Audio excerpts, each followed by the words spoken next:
Good evening. I'm Elizabeth Davis, Executive Vice President and Provost at Baylor University. It's my pleasure to welcome you to On Topic with President Ken Starr. It's indeed a privilege to participate in an event that brings together so many students, faculty, staff, and friends from the community.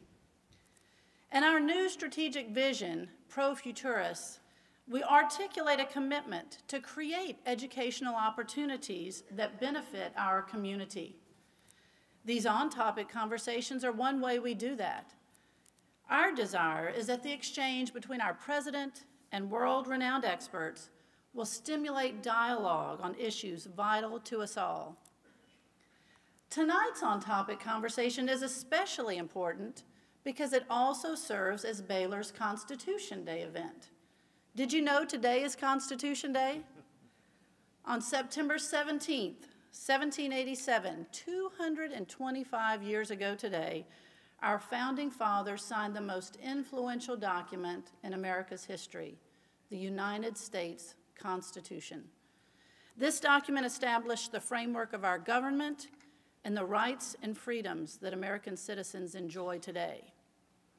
In 2005, Congress enacted legislation requiring all educational institutions that receive federal funds to hold an educational program on the United States Constitution. Of course, we welcome such a directive, and our Constitution Day events are a nice complement to our undergraduate course, American Constitutional Development, that all of our undergraduate students take.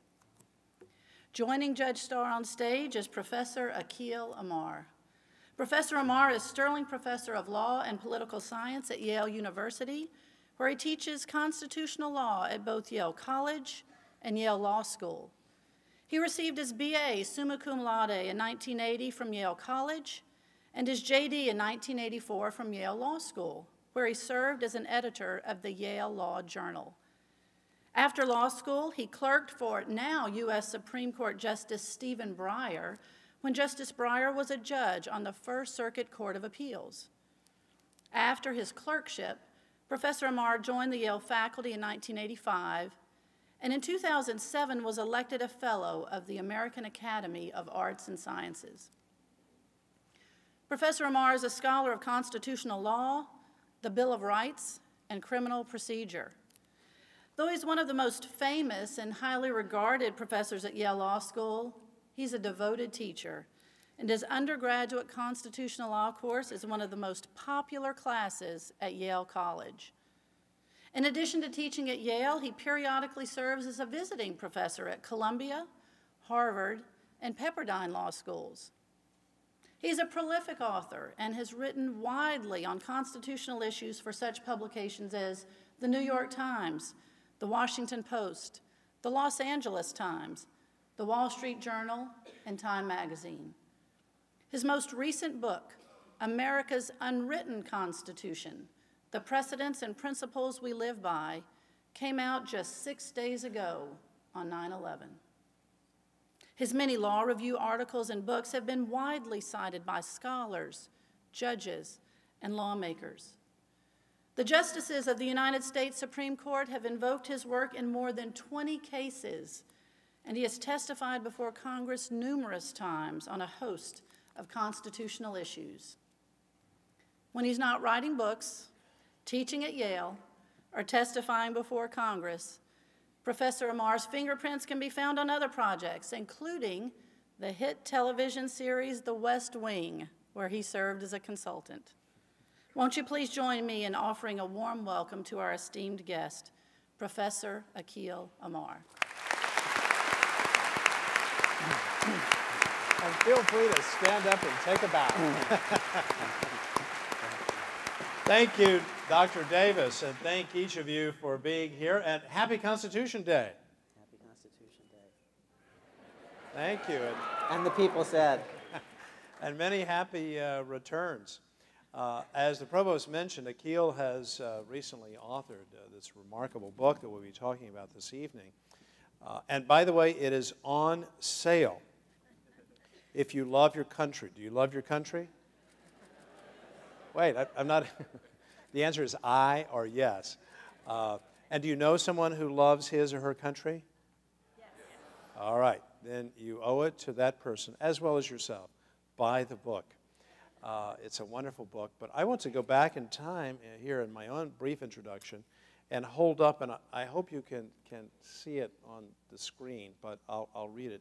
It's called America's Constitution, a biography published by Random House. You know, it's not every day that a law professor gets published, but he's typically published by Yale University Press, by Random House. And not only was it published by Random House, it was acclaimed as one of the greatest works ever on the American constitutional structure. Consider this comment made by perhaps the most renowned professor of American history, a student of the American Revolution and that founding period, Gordon Wood of Brown University. This is the fullest and most reliable explanation of the written Constitution that we have. Not in the last 10 years or 20 years that we have. No one had ever written anything like this, as deeply learned, as yet very accessible. It's accessible as the founders wanted laws to be, including the Constitution, accessible to the people. You don't have to have graduated from the Baylor Law School. You don't have to be one of Akhil's very, very blessed students at the Yale Law School to learn to love this book. We have only a limited number of signed copies of America's Constitution. And now we have its companion, and this is the one to which the provost referred. And it may sound controversial, but that's what we're going to be talking about. America's unwritten Constitution. Now, I have an advanced uncorrected proof, but what you have available for purchase is the real thing. In fact, Akhil, do you mind holding up the real version of it, or I will? It's a beautiful, beautiful book, and again, already it is being reviewed with extraordinary acclaim. So would you join me again in saying to Akhil Reed Amar of the Yale Law School and Yale College, thank you for joining us on Constitution Day.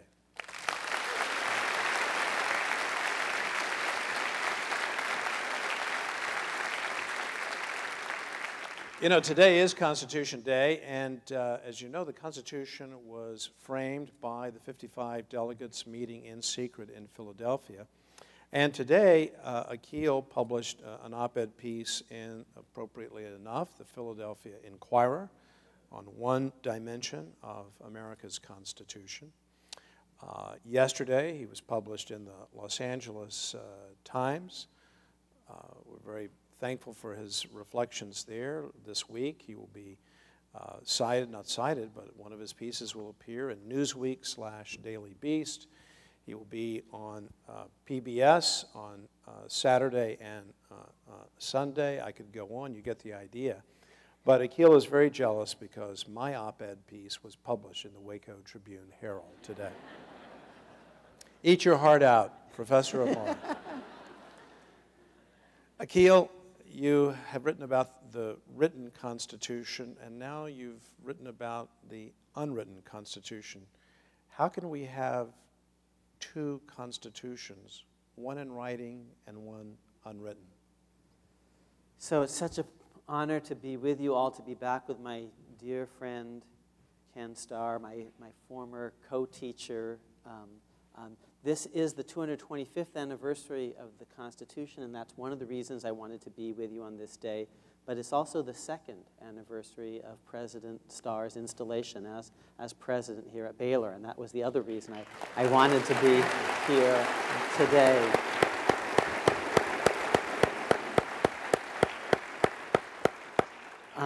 And you're very kind to plug the book. I hope you judge it by its cover in the following sense. Ken Starr says something on the back cover, and that means a very great deal to me because I hold you, Ken, as you know, in just the highest regard. And the book was inspired in some ways by your sensibility. We co-taught for many years that, yes, the text is important, but the letter can killeth, and the spirit giveth life. And so there are things beyond, beneath, behind the text. I don't want to give up anything in the written Constitution, but I do want to persuade you that there's more richness to our system than just the text. Let's start with 225 years ago. So just in case you missed it, what happened 225 years ago today, in my view, is nothing less than the hinge of all of modern world history. Before September 17th, 1787, you look back thousands of years, there's practically no democracy on the planet. A few tiny little Greek city-states had self-government, and then they blinked out over the course of time. And even then, it's people in one city speaking the same language, worshiping the same gods, meeting face-to-face. That was it. In 1787, where is there democracy on the planet? A little bit in Britain, but it has a hereditary monarchy and aristocratic House of Lords. A few sheep and goat herders in Switzerland practice self-government. No Swiss banks yet. The Dutch are in the process of losing the republic. That's it. Today, half the world is democratic. What happened in between? What happened is September 17th, 1787. Now, not just the text, you see, because the Constitution was a deed, an ordainment, a doing. We, the people, actually got to vote on how we and our posterity would be governed. And that was not fully specified in the Constitution, how we were going to do that. But it was audacious. Never before in the history of the planet had people up and down a continent got to vote on anything before. And the world would never be the same. And not all of it is written. So 2 or 3 examples of part of our unwritten Constitution, not in the text. Doesn't say in the text, for example, that state by state is going to vote on the Constitution, but doesn't tell you what the voting rule is going to be in Virginia, in Massachusetts, in New York. It says 9 states are going to have to say, yes, we do, but the text doesn't tell you what the voting rule is going to be in each of those places. And here's what happened. Unwritten. Simple majority rule in each state convention. Now, why is that important? Because if you think the Senate today is dysfunctional because of the filibuster, because it actually has supermajority rule, the very fact that majority rule was built into the process by which we adopted the Constitution is hugely relevant for those who favor filibuster reform. And this is a nonpartisan thing. This is John Cornyn on the Republican side as well as some Democrats, for example. I'll give you a different example. Freedom of speech. Now, yes, it's in the First Amendment. But the First Amendment was not adopted until 1791. So does that mean that the first Congress was free to violate free speech? The First Amendment only says Congress can't offend free speech, but what about a president abridging free speech? Or federal judges abridging free speech? Or states abridging free speech? Now, my claim is even before the First Amendment comes along in 1791, government can't abridge our right as sovereign citizens, we the people of the United States, to freely express our political views. Now, where does that come from? Our unwritten Constitution, in part. And what is how do I prove it? Here's one way. In the year-long process that began on September 17th, 1787, exactly 225 years ago today, we, the people, up and down a continent, engaged in free speech. You could be for the Constitution or against it, and no one shut you down. You could be a supporter of George Washington or a critic. That hadn't happened in 1776. There wasn't a lot of free speech about the Declaration of Independence. Basically, we're already in the middle of a war. That didn't happen in the French Revolution. It had almost never happened in the history of the planet that so many people got to speak out about whether we were going to have this Constitution or not. Free speech was baked into the constitutional cake. even before the First Amendment comes along. So there are all these things that add to the text, that supplement it, that support it. I don't want to take away one iota from the law, the written law. But above and beyond the written law, beneath it, behind it, beyond it, there are unwritten principles like freedom of speech, like majority rule, like the rule of law and limited government and federalism and separation of powers and checks and balances. You won't find any of those phrases in the written Constitution in so many words, but they're part of our system. Now, on the other hand, once you go beyond the thing, what's to prevent judges or other folks from making stuff up, which we don't want, or detracting from what is there, which we don't want? So what I try in this book is to show, this new book, a series of techniques, tools, through which we can go beyond the Constitution without ever losing sight of it, without making stuff up. So there are a limited number. I just gave you, I gave you two, I'll give you one more. Here's one. Look at the very process by which the Constitution was adopted. That's actually part of the Constitution. Here was a second, and that argues for free speech. Here was a second idea.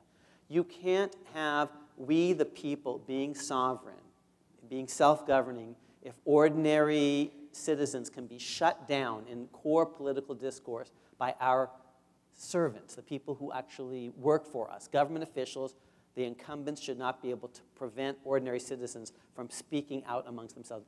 Incumbents shouldn't be able to shut down challengers, criticizing them. Shouldn't be able to shut down a sovereign citizenry. That's built into the very structure of free elections in a democratic republic. That's not in so many words. It's in the structure of the whole thing. Here's a third reason for free speech. It's in our cases, which aren't part of the written Constitution, but form one way, a lens, a prism, through which we come to read the written Constitution, what the judges have said, and they've said free speech, and they've said it increasingly emphatically. Actually, let me give you a fourth way. How ordinary people every day live their lives. The Constitution says there are unenumerated rights. And so even if the First Amendment doesn't protect free speech, it would exist as an unenumerated right because ordinary people in their daily lives. This is the Ninth Amendment. The Ninth Amendment says, yes, that the listing of rights in the Constitution doesn't mean that those are the only rights. Where does it say you have the right to have a pet dog, or to play the fiddle, or to wear a hat, or to raise your kids, or to homeschool your kids? It doesn't say any of those things, but Americans to have a right in have a gun in your home for self-protection even before the Second Amendment comes along. These are traditional rights that Americans exercise that Americans enjoy just by exercising them, just by having them every day and living them out in their daily lives, embodying them. These are unenumerated rights of the people that should be protected. So, just to recap, at least 4 different ways. I give you 12, basically, in the book, ways of thinking about going beyond the written Constitution. Let's look at how it was adopted, and it was audacious 200 years ago how the thing was adopted. It was just epic.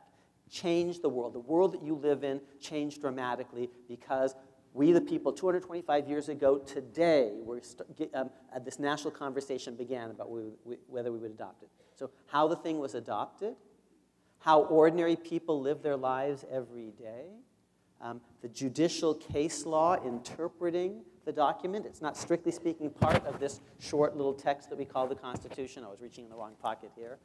But this short little text that we call the Constitution, the case law in addition to the Constitution, and how ordinary people just live their lives every day, embodying basic rights and freedoms that are unenumerated but are ours.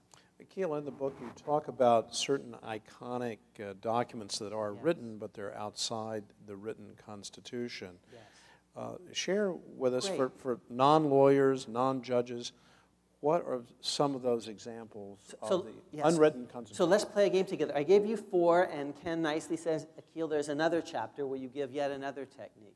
the Constitution helps constitute us as a people. With what we have in common. Our ancestors came from different places, bearing different skin colors, professing different faiths, speaking different tongues, and yet we are all Americans. It is what we have.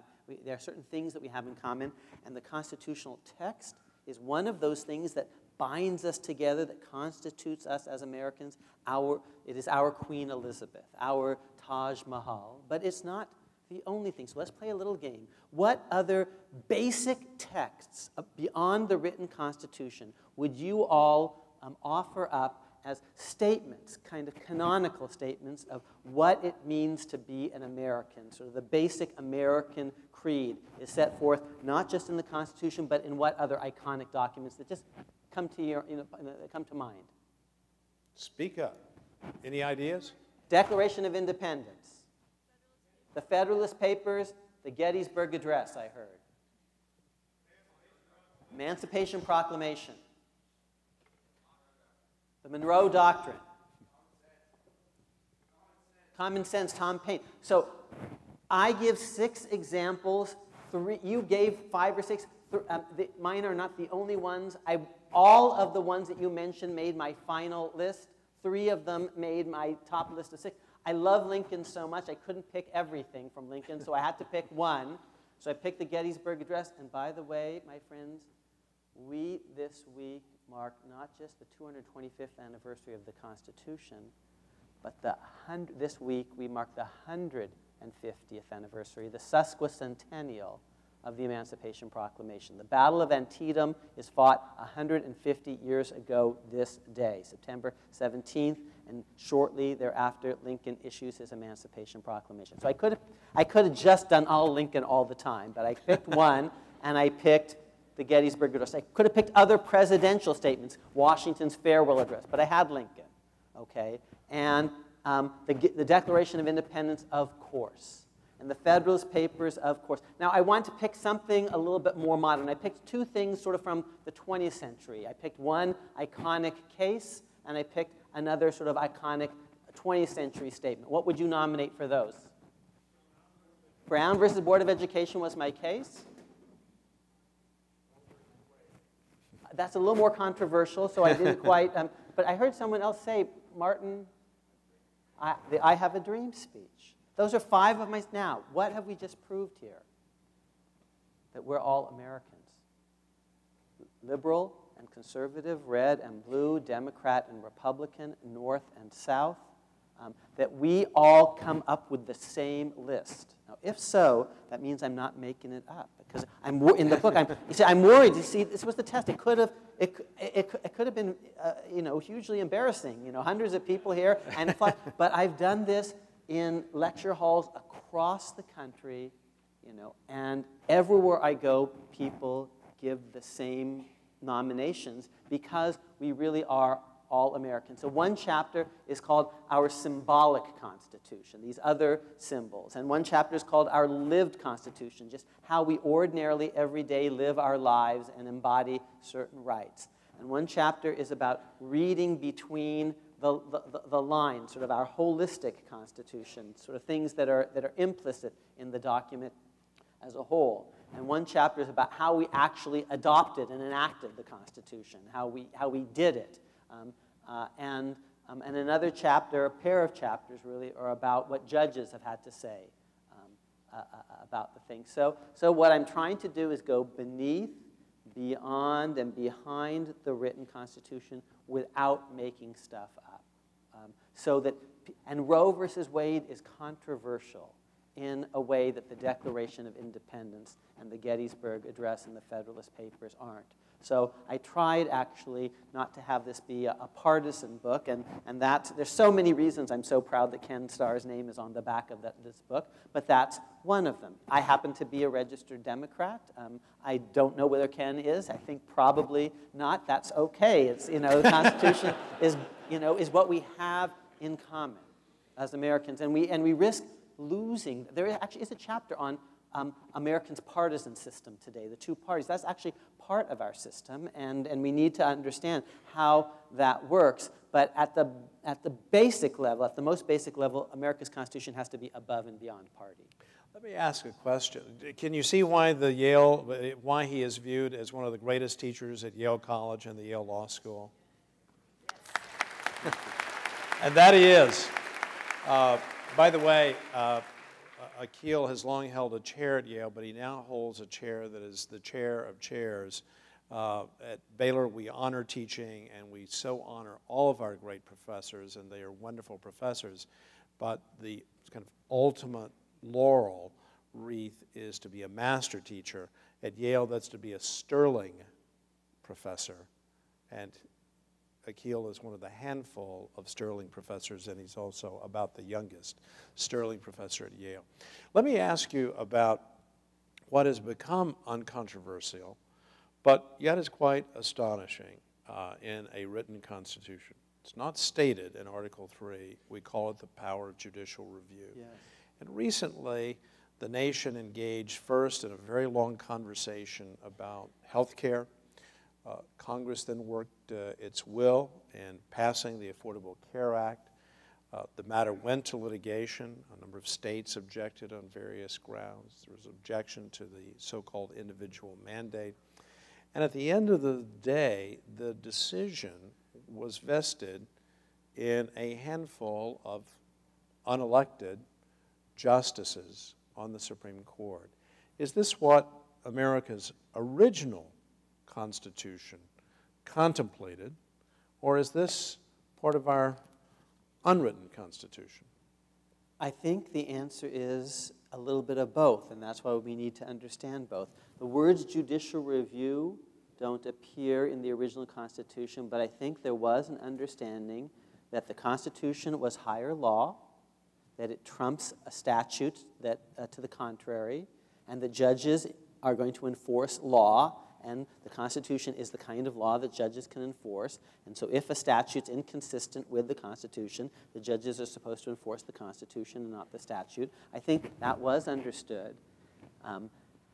But the judiciary in the original Constitution is in Article 3.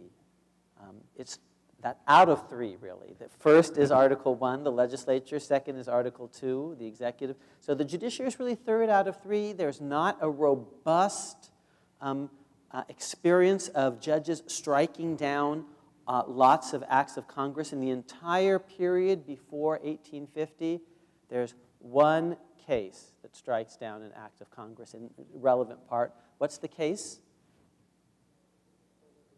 Marbury versus Madison, and you read about it in high school civics. But Marbury versus Madison was striking down one sentence in a statute that was actually about the judiciary, about the judiciary's jurisdiction. And so they didn't use that sentence to strike down the whole health care law. They struck down one sentence in a statute that was about judges themselves and their jurisdiction. And that was a pretty small thing. Meanwhile, so Marbury versus Madison, in its context, and then they're not doing anything like that until until after 1850. Meanwhile, presidents are vetoing bills as unconstitutional all the time. 25 constitutional vetoes. In this period. Half of the vetoes at this time were on constitutional grounds. So lots of constitutional review, but not so much by judges, more by presidents. By the way, what's the most important constitutional... Marbury isn't even the most important genuinely constitutional decision of 1803. What is? What else happens in 1803 that's way more constitutionally significant? The Louisiana Purchase. Presidents make constitutional decisions, and these presidents are no slouches. It's George Washington and John Adams, who's a law-trained guy, and James Madison, the father of the Constitution, and Thomas Jefferson, who knows a thing or two about law and liberty. So judges aren't front and center. They're third out of 3, really, at the founding. But judicial review is there, but it's pretty modest. Now, what happened over time? Because today, it's much bigger force in our world. In an average year today, the Supreme Court strikes down an act of Congress 2 or 3 times in an average year. 2 or 3 different congressional, in 2 or 3 different cases, an act of Congress is struck down, which is more than the entire period, twice as much, 3 times as much, as the entire period up to 1850 in an average year. So what happened? Partly our unwritten constitutions kicked in. Different traditions emerged. Here are things that happened. Judges became more expert in law. You had the rise of great universities and law schools. So judges say, we understand law a lot better. Presidents become more partisan and are seen less as faithful constitutional interpreters, but more partisan political figures. In our lifetime, we have divided government, which means that judges can invalidate a lot of what Congress is doing and not get reversed, because no matter what they do, either the House will like what they do, or the Senate or the President, because the House, the Senate, and the President aren't controlled by the same party. Divided government. Watergate and Vietnam discredit the political branches to some extent, and judges are seen as heroes in the process.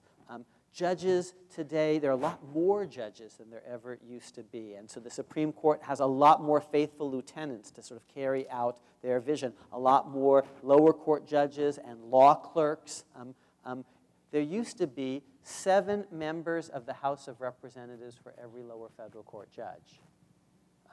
So a young lawyer's first job might be with a member of Congress. Today, there are 2 lower federal court judges for every member of the House of Representatives. So a 15-fold change. Lawyers today begin their careers, if they want to be in government service, often affiliating with the judiciary. You did, after graduating from law school. I did. So there are all these changes in our practices that have created sort of a rise of the judiciary, and within the judiciary, a rise of the Supreme Court. You mentioned, I'll give you one other example.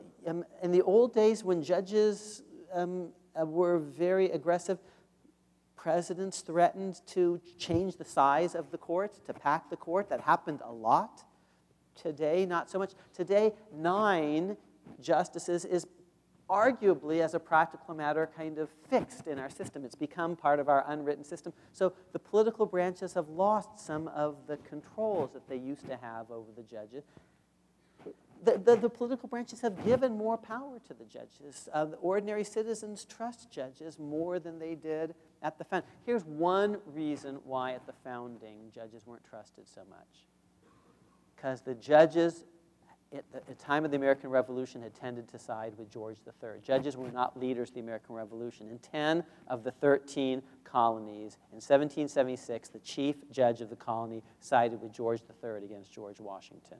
So judges are not heroes of the American Revolution. So at the beginning, they really are 3rd out of 3. But over the course of American history, judges have gotten more and more credibility and respect from the citizenry. That's been part of an unwritten tradition and process. And part of the unwritten Constitution, as you describe in the book, or the Federalist Papers, and Hamilton, in one of the Federalist Papers, number 78, was very clear that judicial review did follow naturally from the existence of a written constitution. He said there's judicial review, and he also said the judiciary will be the least dangerous branch. So he's envisioning a Marbury-like judicial review. It will exist, but it probably won't be the judiciary will be less powerful by far than the Congress that has the money, than the executive that has the sword, the war powers. And today, the judiciary is a much more powerful institution than the one that Hamilton was envisioning. Akhil, let me go ahead and pose the question. Did the Supreme Court of the United States, in your view, correctly decide the Affordable Care Act with respect to the individual mandate? I think that the court ultimately got it right in upholding the statute What I like in particular is that for once there was a entity in Washington, D.C. that didn't vote along strictly party lines. That at the end of the day, if it had been 5-4 to invalidate, and if it had been 5 Republican appointees against 4 Democrat appointees, that might have been disheartening. The thought is there's no difference between law and politics. If it had been 5-4 but with lines being crossed, that would have been one thing. But 5-4 in a partisan way would have been disheartening. I think Chief Justice Roberts intuited that, especially after Bush versus Gore, I think. I wrote a piece in Slate saying, if the case comes down 5-4, and if the 4 in dissent are emphatic that this is kind of made up, that the constitutional objections, that they are one that no one thought existed 10 years ago, what am I going to tell my students who are cynical and say, well, it's all politics? What am I going to tell them after Bush versus Gore if they say, gee, how many presidential elections are 5 partisan Republicans allowed to undo? And that might have been unfair of my students to think that, but what am I going to say to them? And I think Chief Justice Roberts properly factored institutional considerations as well. And at the end of the day, for a certain portion of the law, 2 Democrat appointees joined actually 5 Republican appointees on the Medicare part of the statute, so 7-2, not along party lines. And on the individual mandate, Chief Justice Roberts, at the end of the day, joined a Republican appointee, 4 Democrat appointees to uphold Obamacare on the tax power. And I think substantively that was correct. And I wrote a piece a year ago saying the tax power is the easiest and most obvious way to uphold the whole thing. And that's what I also wrote in Slate the day after oral argument. So I always thought that that was analytically the most defensible position. But I also was very heartened that it wasn't, at the end of the day, a partisan lineup. And it could have been.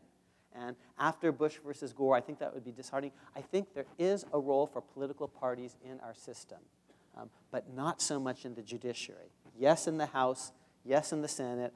Our presidents today are partisan presidents in a way that George Washington was not. He stood above party, but our greatest presidents since then have been partisans. Jefferson and Jackson and Lincoln and FDR and Ronald Reagan. You know, our presidents since Washington have been partisan, but our justices ideally shouldn't be. Let me turn to, and we will be having questions from the audience in just a very few minutes. Let me turn back to the written Constitution and ask you about amendments. The Texas Constitution, like so many state constitutions, has been amended hundreds of times, and there's a very democratic process for doing that. The American Constitution is very difficult to amend. 27 amendments over these 225 years, and 10, of course, famously came with the Bill of Rights in 1791. So really over our history, essentially 17 amendments. 3 of them, of course, came after the shedding of blood, Antietam, in the Civil War, the 13th, the 14th, and the 15th Amendments. And recently there have been voices to the effect that America's Constitution was perhaps fine for the 18th century, the 19th century, maybe even for the 20th century, but that now we perhaps need a new approach. So let me begin by asking, in your view, is the American Constitution too difficult to amend, the amendment process? When I was a young and impatient man, I thought so. I thought there are all these, good ideas, and we can't get them through. It could be so much better. And now I'm an old man. I think, yeah, but it could be a lot worse. And here's what I learned. So I changed my views about things. We've had almost no bad amendments.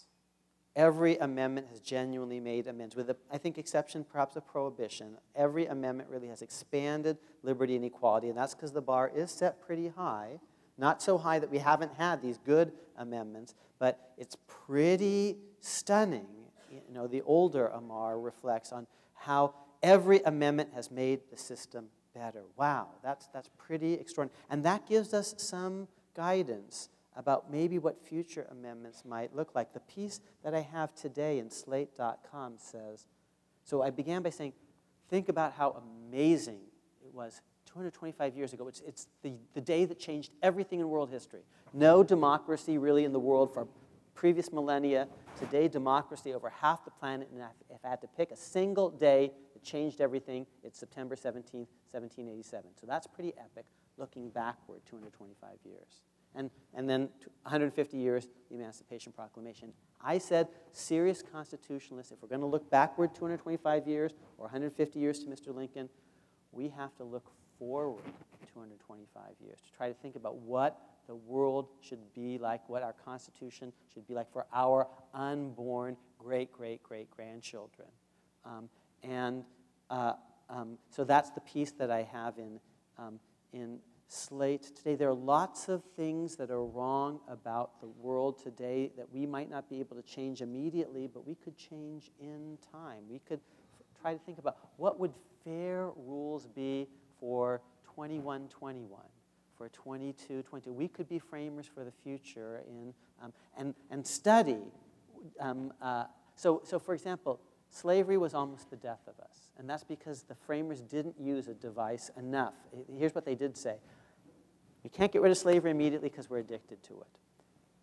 But the international slave trade, it's a bad thing that we're importing, kidnapping people from Africa, killing them in Africa. They're born free. Some of them are dying in the Middle Passage, which is just hellish. That's bad. We can't prohibit that immediately because South Carolina won't go on board, but we have a rule that after 20 years from now, after 1808, Congress can prohibit it. Well, so imagine that they had said instead, after 1808, no extra credit for slaves, no 3/5 clause. After 1808, no slavery in the West. At a certain point, after 1888, slavery will end. 100 years later, but providing for eventually a phase out of the thing. The last chapter of the book is called America's Unfinished Constitution. It's the Constitution still to be written. So I have sort of 3 guidelines for how to make, for what are sensible amendments. Guideline 1, sensible amendments should ideally be bipartisan. You can't get 2/3 of the House and 2/3 of the Senate and 3/4 of the states unless both parties buy in. And in the great amendments, Ken, of our lifetime, and the great statutes, the Voting Rights Act of 65, the Civil Rights Act of 64, the Open Housing Act of 68, fairer treatment from D.C., ending of poll tax disenfranchisement at the state level, Republicans alongside Democrats did this. So the party of Lincoln and the party of Lyndon Johnson sort of together overcame. We shall overcome. So ideally, amendments should be bipartisan.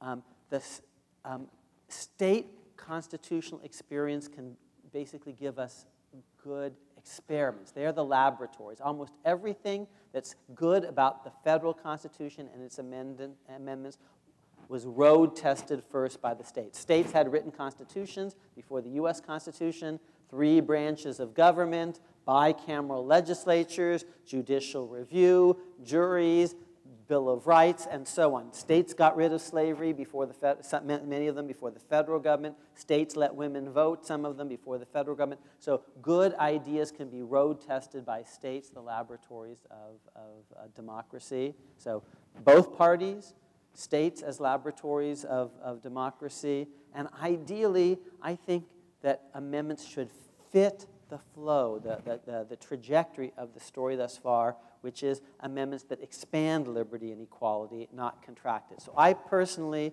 do not favor amendments restricting flag burning because that cuts back on the First Amendment in unfortunate ways, or amendments that say gay marriage is prohibited. I'm not saying you have to constitutionalize gay marriage. I'm saying an amendment that restricts liberty and equality actually doesn't fit our narrative thus far. So those are my 3 guidelines. The narrative thus far, we were very privileged, Akhil, as I think you know, to welcome Justice O'Connor here this last spring. And Justice O'Connor is very concerned about what she sees, and she puts it in strong terms, the collapse of civic education in the United States. So I want to turn from your book, although your book really is an exercise in civic education. Again, I want to reiterate, it's designed for non-lawyers. It's for a lay audience, but lawyers profit from reading it as well. In your experience, because we do have high school students here, we certainly have educators here, what is the best way for us to recapture or at least rekindle the interest in civics education about our constitutional system, our governmental system, in both middle school and high school? So I've been working with Justice O'Connor on iCivics. They've come up with some iCivics is an organization that's trying to come up with sort of free material, especially on the web, some fun, cool video games and other things for kids to play and in the process learn about our civics education. My suggestion, I have a threefold suggestion for improving civics education at earlier grade levels.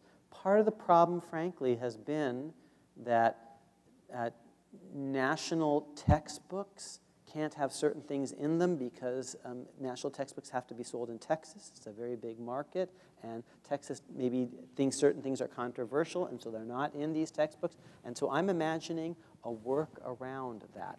Free material on the web that kids can have access to, that teachers can recommend, and I think you have to avoid being partisan and political about this. That's part of this. So before we can have opinions about a bunch of things, let's learn some basic facts. So here's my idea, that by the end of 5th grade, you should know your presidents. And by the end of, and there are not that many of them, there are less than 50. If you can memorize, stats from your favorite baseball team and players and all sorts of stuff about them, you can have president cards, and you can have and trade them around and know one paragraph or one page about each president, just the basic narrative of each president. Turns out you know a lot of American history. You have the backbone of American and world history. My son, at the age of 6, learned his presidents, and at the age of 6, he asked me 2 really interesting questions. Here's one. He said, "Dad, when did the British become our friends?" I thought, well, that's a very good question, Vic. Why do you ask? He said, "Dad, because George Washington fought against them, and Dwight Eisenhower fought with them. So sometime in between, they must have become our friends." And he was absolutely right, and it's a fascinating story, and it's connected absolutely to the Emancipation Proclamation, which is about making sure that England doesn't actually recognize the Confederacy and ally with the Confederacy. And then England, after the Civil War, gives up Canada and abandoned its plans for an empire in the New World and starts becoming increasingly America's friend. So it was an amazing question for a 6-year-old, but it began because he knew his presidents and just a few basic facts about them.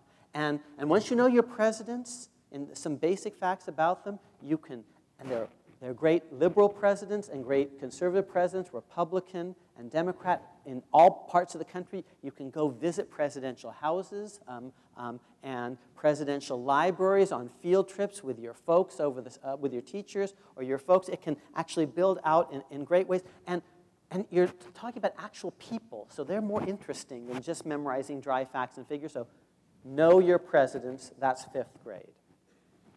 6th grade, know your states. If you know the 50 states, that's not too many, some basic facts about each. When Texas entered the Union, that it was a Lone Star Republic, that there were 6 flags, over it, and you know that. And Texas, of course, is so distinctive, but some of the other states, we should give them their due too. Maybe they're not Texas, but still. Justice O'Connor grew up in El Paso and said she sure got tired of learning about Sam Houston and Stephen F. Austin. None of us could understand why she could have that reaction. But before Sam Houston's in Texas, he's in Tennessee, and so so knowing your 50 states, knowing a little bit about their history, about their geography, about their climate, about their demography, about their economy, just a few basic facts about the states. That's already and then I would say by 7th grade or 8th grade, less than 200 countries in the world. Know your world. Know your presidents.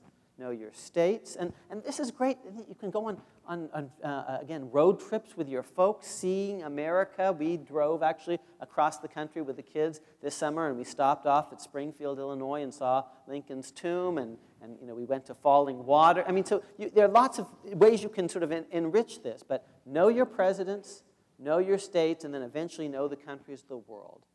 Then from that base, we can begin, we need facts, and then we can start to debate who's right and who's wrong and have theories. But that's a common curriculum for all American. If we're going to be world leaders, we really do have to know, it's an embarrassment that if you showed me a map of Africa, I couldn't name most of the countries. My son actually can. He's a little game on the web, and in 15 minutes, he can put in about, he's a 13-year-old now, but at the age of 12, he's able to name about 190 of the 195 countries in 15 minutes. I can't do anything like that. That's embarrassing if we mean to be a great world leader. So that's one idea. And then later on, okay, so know your presidents, know your states, know the countries of the world, register to vote, rock the vote by the time you're 18, serve on juries, and now you're an American citizen. Wonderful advice. Don't you think that's great advice? I'm going to turn to Article 2. I'm going to come back to Article 2. And we could make it kind of fun in the same way, you root for the Red Sox or the Yankees. You have your favorite president and you make the case for them. It's narrative. You visit these places. You envision them. Very good. We've got to turn back to the Constitution before the Provost comes forward with some questions that you have formulated and have submitted, and thank you for participating in these conversations. One of the points that you make in the book is much of the text of the Constitution is, and you use the term, terse. You read it, it's not particularly elaborate. At times it's quite specific, but it's not very elaborate.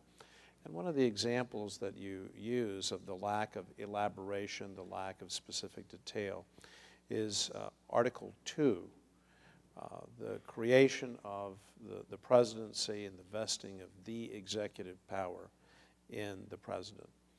Why is Article 2 so terse as you see it? The presidency was a huge challenge because they wanted someone who would be less than a king and more than state governors who were basically ciphers. But there's a vast amount of difference between, between this. More powerful than a governor, less powerful than a king. So that's hard, sort of exactly where in between. And no model in history actually was very good. For a lot of stuff, they could borrow from the state examples, but none of the states had a strong enough governor, and the king was too strong. And here's the second thing. Presidents do a whole bunch of stuff, and you can't maybe itemize all the things that presidents need to do. Presidents, in a certain way, the nature of executive power is somewhat improvisational, because stuff happens in the world. Good stuff and bad stuff, and only the president is there 24/7, 365 to deal with all the bad stuff, Katrina, and earthquakes, and assaults on embassies, and the opportunities. Napoleon's is willing to give up all of Louisiana, not just New Orleans, if we seize the day now. So the legislature goes in and out of session, the judiciary goes in and out of session, but the presidency revolves around one person 24/7, 365, who often has to do what it takes. And he does so many different things. He's the lawmaker in chief. He's the administrator in chief. He's the prosecutor in chief. He's the diplomat in chief. He's the commander-in-chief. There are so many different things that presidents have, and you probably can't specify them all. So you can't specify some of what presidents do is just whatever needs to be done that the other branches aren't doing. There wasn't a clear model you could say, just like the Massachusetts governorship or something. And three, if they had been able to specify everything, what matters more than the specification is, to them, was that George Washington would take the job. Because if George Washington doesn't take the job, we're toast. The entire Constitution is basically adopted because people expect George Washington will be the first president. That's why they trust a new central government, because he'll run it because they trust him. And they trust him because he's not going to try to make himself a king, because he had the only army on the continent during the American Revolution, and he gave it up. See, generals didn't do that. Caesar, makes himself a dictator, and Darius, Darius, Xerxes, Cromwell names himself Lord Protector. Napoleon, very soon after all this, will grab the crown from the Pope and put it on his own head. Generals had never given up power this way, except the ancient Roman general Cincinnatus, who went back to the power. But Washington had his chance to be king and didn't take it. Went back to his farm. So, and he doesn't want to make himself a king in part because who's he going to give the throne to? He doesn't have any children of his own. And he says this. He says he becomes father of his own country because he's not father of his own children. He has none. And so he says, you can trust me because I've got no one to give it to. And they do trust him. And they would have never adopted the Constitution if Washington hadn't been there. But then you don't want to be too textually specific because you want Washington to have a little bit of flexibility to make the system work. So in effect, the text was terse, I say, because it was a delegation to Washington to work out the details. And so on issue after issue after issue, what matters for presidential power is not what the text says, but what Washington did. In the same way that Christians ask ourselves, what would Jesus do? Presidents ask themselves, what would George do? What did George do? So, can presidents negotiate treaties without pre-clearance from the Senate? The Senate's going to have to agree to them, but can they negotiate without telling the Senate? Yes, because George Washington did. Can presidents recognize new regimes, the Libyan rebels or the Syrian rebels, the People's Republic of China? Yes, they can, because Washington recognized the French revolutionaries as the legitimate successors to King Louis, who had been decapitated. Can presidents fire cabinet officers at will? Yes, not because the text says so. It's not very clear at all on this, but because Washington asserted the power to do so, to get rid of Edmund Randolph, in whom he had lost confidence. On issue after issue after issue. Who defines American foreign policy and speaks for America in the foreign policy domain? The president, because George Washington issued a famous neutrality proclamation. On issue after issue after issue, basically, our presidency is modeled after what George Washington did, at least as much as what the text says. So Washington's model is a huge part of an unwritten constitution, I think authorized by the people in 1787. They expected Washington to do just what he did. But we read the terse text of Article 2, the presidential text, through, and this is my language in the chapter, the spectacles of George Washington. We read them through a very particular lens. Would you join me in saying thank you to Akhil Amar?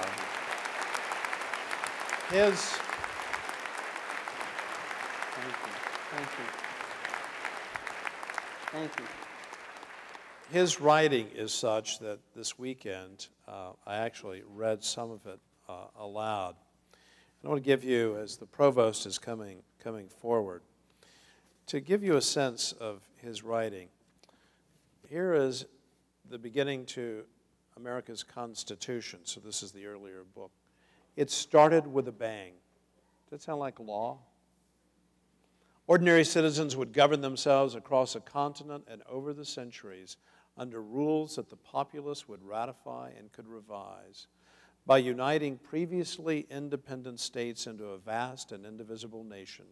New World Republicans, that's with a small r, would keep old world monarchs at a distance and thus make democracy work on a scale never before dreamed possible. America's Constitution. Happy birthday, America's Constitution. Please join me in welcoming back to the podium for the question and answer session from the audience, our Provost, Dr. Elizabeth Davis.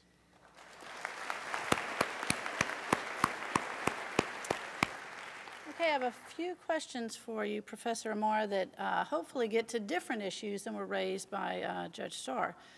To what extent does the phrase, "we the people," apply to undocumented residents who have spent much of their lives in the United States?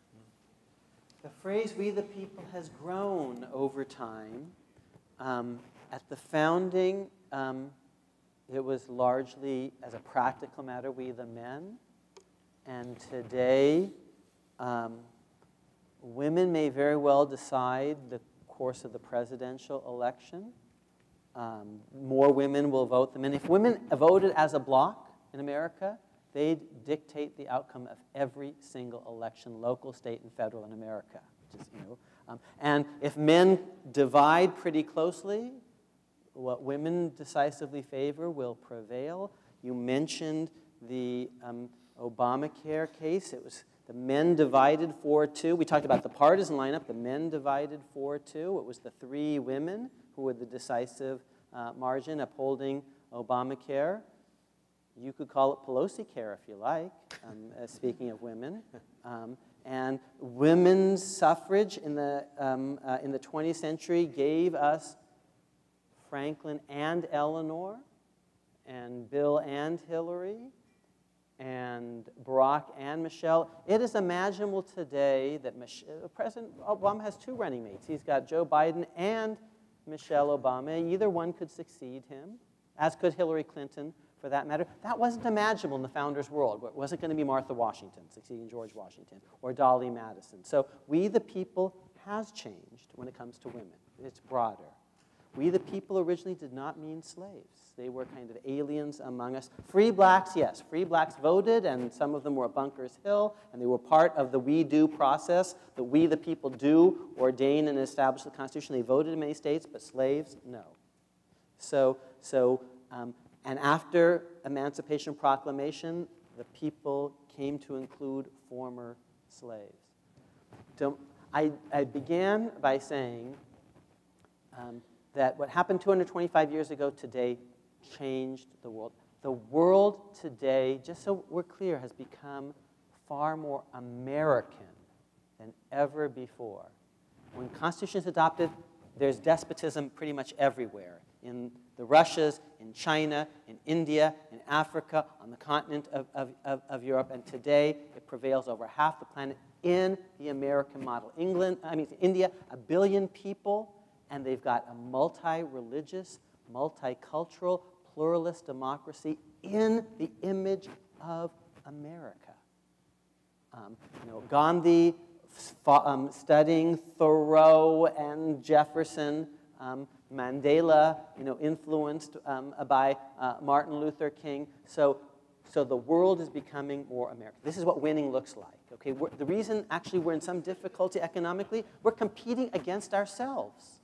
You see, because the rest of the world, it looks more American. They're no longer spending all their money on armaments to suppress their own people, because democracies don't go to war against their own people. That's why things are evening up more. So America's Constitution 200 years ago was about the Americans. And it wasn't about other peoples. It wasn't for the benefit of the British. It was about kicking them out. Monroe Doctrine, absolutely right. That's central. Here's the Federalist Papers' vision originally. We will kick the Brits out, and we'll kick the Spanish out, and we'll kick the French out eventually, and we'll kick the Indians out, Sam Houston, Andy Jackson, a sea to shining sea. We will be hegemons in our hemisphere, and that's because the rest of the world is anti-democratic, and we need to protect ourselves against them. So that's the founding vision. Okay, and it's for the benefit of Americans. It's a national security document. But now, see, our world is different. It's no longer, and it was sort of the new world against the old world, which was monarchical. But now we're one world. We're all God's children. We have one world challenges and opportunities: the internet and supersonic transport, but also pandemic viruses and international terrorism. So, and the rest of the world is democratic in a way that it wasn't before. So we're going to need to rethink in some, and I don't have the answer. So I'm ducking the question a little bit. Because I want you to see why it's a difficult question. Because America's Constitution, originally we the people is us against them because they're not democratic societies the way we are. But increasingly, now, if you ask me, I would say folks who are here illegally are not at the core of we the people. It might make sense for us, the people, to bring them into the system in a whole bunch of ways because they've been living here for a long time as a matter of humanity and fairness and practicality. All my cards on the table. I'm born in Ann Arbor, Michigan, and when I'm born, my parents aren't U.S. citizens. Now, they weren't here illegally, but they were just here as students. But this country gave me the great gift of birthright citizenship. On the day that I was born in Ann Arbor, Michigan, the 14th Amendment made me a U.S. citizen just like everyone else born in that hospital. And they didn't ask, whether my parents were citizens or not, or here legally or not. I've been trying to repay that great gift that this country sort of gave me ever since the day I was born. So I actually believe very much in birthright citizenship for those who are born here. It is more complicated for people who are not here legally. It is more complicated. And that's because we, the people, there's a dark side of democracy. As good as democracy can be, what about minorities? That's one issue. And what about other peoples, people outside the demos? They're God's children too. And so I'm ducking the question a little bit because ultimately, we the people today, we all are going to have to decide who else should be part of the process. In the same way that Lincoln's generation took people who were slaves and made them citizens. And some of them were here illegally, you see. Some of the people who were emancipated and who then became citizens were here illegally because they had been smuggled in violation of prohibitions against the international slave trade. They had been smuggled in. They were illegal aliens, and yet they were made citizens by the 14th Amendment. So remember, we meet on the 150th anniversary of the Battle of Antietam and, in effect, the Emancipation Proclamation. So it's complicated. Our generation is going to have to decide how much broader we the people needs to be today. But we the people have gotten broader. But I ducked it a little bit, and I admit it.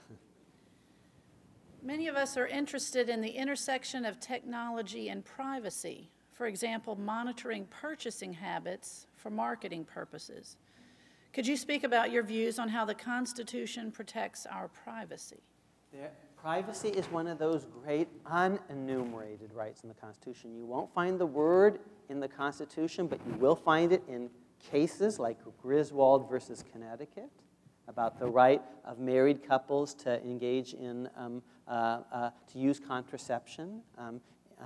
And you will find it in state statutes and in state constitutions and in federal statutes. And some idea of privacy, I think, is part of the lived experience of ordinary Americans. Private property, the right to have a dog, to wear a hat, to raise your kids, to play the fiddle.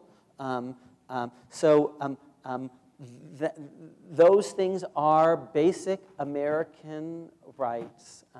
I would say at the end of the day, before we constitutionalize all these, judges should be very cautious and careful and look at actual patterns on the ground. Judges should probably not lead, but follow the actual practices of the citizenry. And technology is changing very fast, and I am not very expert on all the new technological challenges. So I can describe the process. And the process is stuff happens at the state level and at the federal level, and state constitutions are amended, and things sort of bubble up, and eventually the Supreme Court comes in, and ideally, after a certain amount of, not unanimity, but a certain amount of consensus has emerged, a bottom-up the Supreme Court blesses that and codifies it under the name of some unenumerated constitutional right of privacy of a certain size and shape. One specific example of that very recently was the Supreme Court's decision in the GPS tracker case. Yes. Finding unanimously, so there were different opinions, but all 9 justices agreed that the warrantless attachment of a GPS tracking device on a vehicle did in fact constitute a violation of the Fourth Amendment because, as some of the justices saw it, there was a violation of the reasonable expectation of privacy. So I think that will factor in. And the very phrase, reasonable expectation of privacy, is not in the Constitution, but it's in the cases. And what is it asking judges to look at? Not what they think or what law professors think, but more what are the sociological realities and understandings of ordinary people living their lives. And I think that's just the thing for judges to look at, is how ordinary people actually live and experience their lives when we're talking about certain unenumerated rights.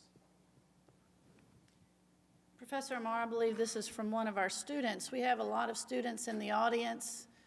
Extra credit might have been involved, but I don't know that that was the only reason that they were here this evening. Given the current economic conditions, what advice would you give to students considering law school?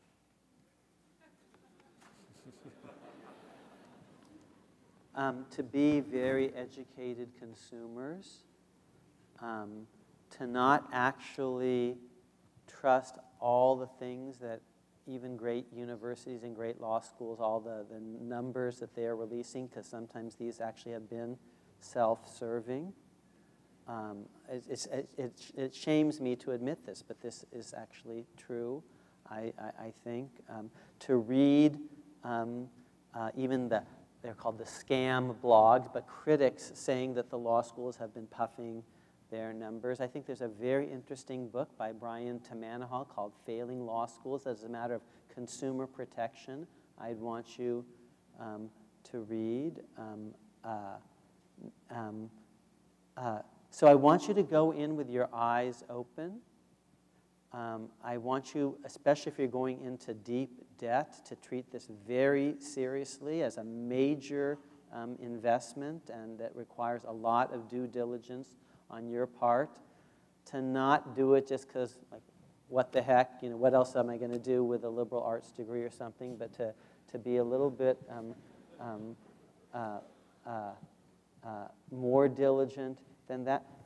At a school like Baylor, it's great because many of you will have experienced a kind of an undergraduate constitutional law class. You'll have a little bit of a sense of the thing. You've been able to try it on for size a bit.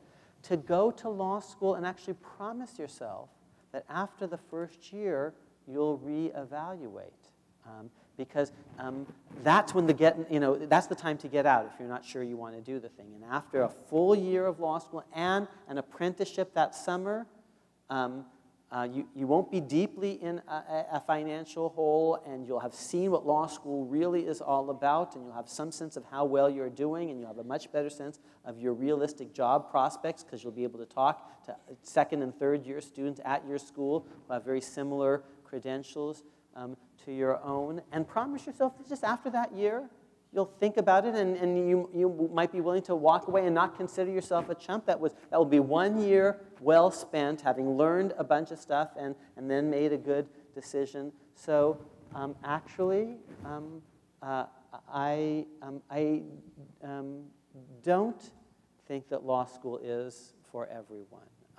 I teach an undergraduate course at Yale, and I consider it a great success when some of the students say, well, I tried that on for size, and I think I really do want to be a doctor instead, or a physicist, or an engineer. That's not a failure on my. I think this is good that the person saw what it was, tried it on for size, and made a different decision. Honestly, I think America needs a lot of engineers and not just lawyers. Truth be told, we got to build stuff. And too many, if I may chime in, too many of our students think that it's law practice for one's life or it's nothing. Yeah. And one of the great things about legal education is it really does prepare you to be a great problem solver. And there are people here in the audience who are legally trained, but they perhaps haven't practiced law for 20 or 30 years. It's a great life as a practicing lawyer, but there are many other avenues that are open to those who have been trained in the law outside the law. It apparently does also prepare you to be a great president of a university.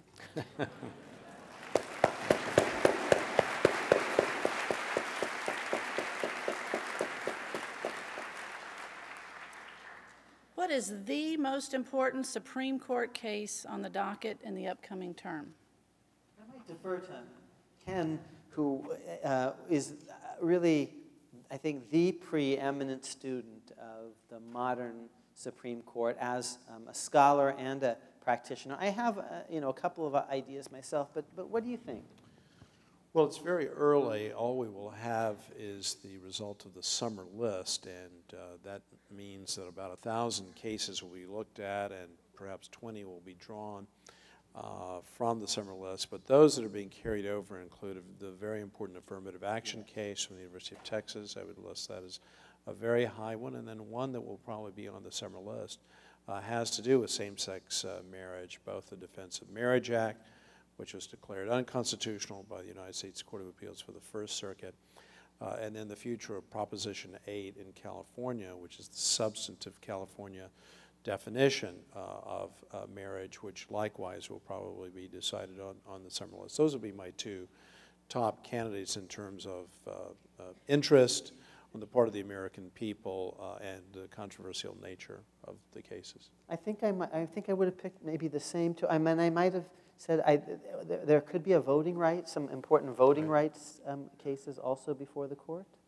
Do you think? Yes, we've not had voting rights cases for a couple of terms, so those tend to run in cycles, and so you're right. We may very well see some important issues in that regard. One of the things that I think is important to note about the Supreme Court is that we do appropriately take note of the highly divided court, 5-4 decisions and so forth. And yet a majority of the cases that the court decides, and these are hard cases, they don't take them if they're easy cases, are either unanimous opinions or they are decided by a supermajority, 8-1 or 7-2 or 6-3. And I think it's another indication that the Supreme Court, which does divide, of course, if you ask someone, is flag burning protected by the First Amendment? Certainly if we had posed that question 20 years ago, I think a lot of people would say, I'm not so sure. What about protests at military funerals? Are those protected by the First Amendment? And we strain and we struggle because we know the anguish of those who've lost loved ones in Iraq or Afghanistan or otherwise in the field of battle, the zone of danger. These are very, very hard questions, and yet the Supreme Court, in a very real sense, speaks the same language. These are lawyers who are dealing with the materials of the law, including beginning with the written Constitution with great respect. I think that's underappreciated. It's part of civics education. I think that the Supreme Court obviously will have these divisions, but it is not a political institution. And one little footnote on the affirmative action in higher education case. The Constitution limits only government action, state action, federal government action. But there are statutes that apply even to private universities like Baylor. And one important question will be, will whatever rules that limit state universities also by statute come to apply to schools like Baylor and Yale and Pepperdine? And that's actually a little sleeper question that's hiding in the larger affirmative action case. Let me end with this one. Whom will history remember as our most noteworthy Supreme Court justice? Or if you can't narrow it to one, we'll give you two.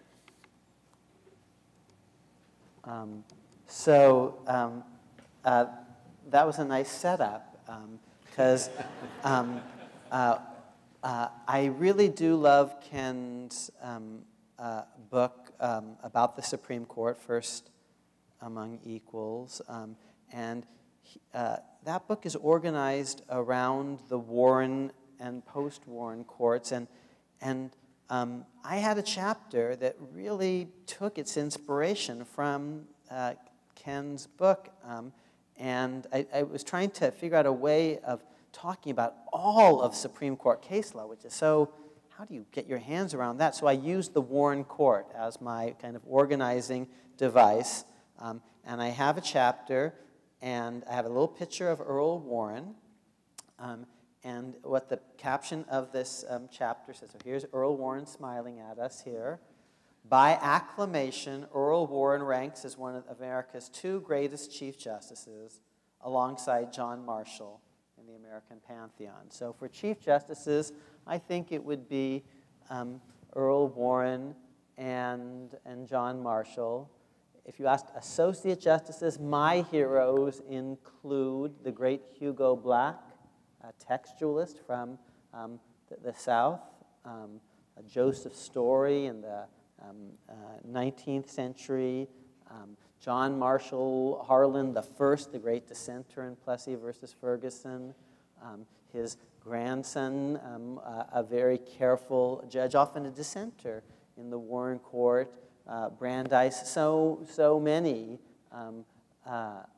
really great associate justices, and actually at least one of the people that I think would have made one of the great justices of my lifetime probably, didn't get on the court, but I wish, he had. He'd be up there with them, and he is your president. Thank you.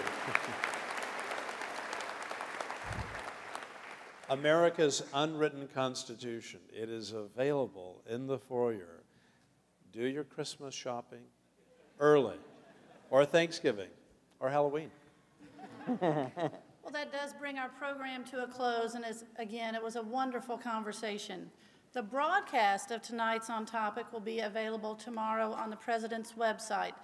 And join me again in thanking Professor Amar for being with us this evening.